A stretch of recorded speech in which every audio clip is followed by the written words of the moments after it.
All right, we got to start with the jobs report. What are your expectations? Do you see this as a market-moving event, or do you think the idea of a rate cut's kind of baked into the market, and unless we see an outsized move, the market won't react much? Yeah, clearly the jobs report's the big news today. We've already seen softness in some reports this week. You're talking about it earlier. But I think the market's absolutely kind of priced in this 25-point basis cut. I think futures are at like a 98% chance for a cut here in a few weeks, and it's realistic to think a weaker number could even put 50 on the table. I mean, that backdrop favors some rate-sensitive areas. We like dividend stocks, some REITs, utilities, small caps, but I think the tone and size of the move hinges on today's release. Again, we'll get two inflation reports before the meeting, but this one carries some extra weight here. Investors are hoping for a report, I think, that shows basically the labor market cooling without a sharp spike in unemployment. But in this environment, I quote unquote, however you want to say it, bad news is good news. I mean, for rates, which is weird to think. A softer job growth helps cement the case. All right, I want to get to your word of the day. It's breather. Who's taking the breather? I mean, it seems like everybody's really amped up for this jobs report. Yeah, it's breather's kind of a strange word to pick, but here's why.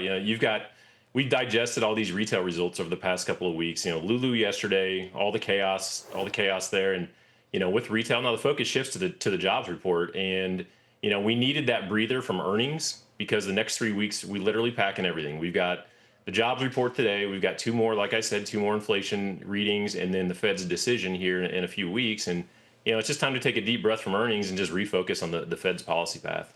All right. A lot of people are trying to figure out what to do with their money. You and I actually spoke. You're in my CNBC Pro article that's published right now.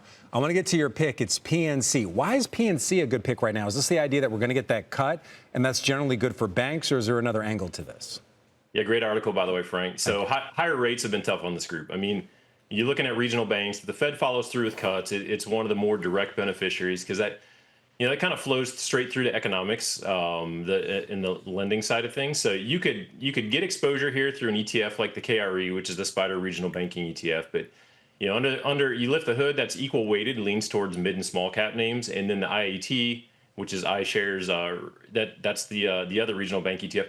So that's cap weighted with PNC at the top. We want to extract that name and actually own it individual. So they're just simply a well-run super regional, and they are kind of the super regional, highly disciplined bank. Fed cuts, they'll benefit from lower funding costs, some more refi activity, and increased fees. But you're getting a cheaper valuation than it was a year ago. Great dividend payer. They do a lot with share buybacks. And they've grown their dividend 13% over the past decade per year. So you mentioned dividends. I know that's one of the areas you're looking at. Very quickly, why is now the time for dividend-paying stocks? Because I know you're focused on them. Why aren't you just kind of putting money in cyclicals or the tech trade? Why dividend-paying stocks of all things right now? Yeah, simple. Rate cutting cycle. The dividend payers tend to outperform in rate cutting cycles. Investors are looking for yield. That's where some REITs, some utilities kind of fall in there. REITs get a double tailwind when rates fall. Borrowing's cheaper, property values tend to rise, and utilities, you can look at them as somewhat of a bond proxy, and there's some other tailwinds behind them. But that's why it's simply a transition into yield.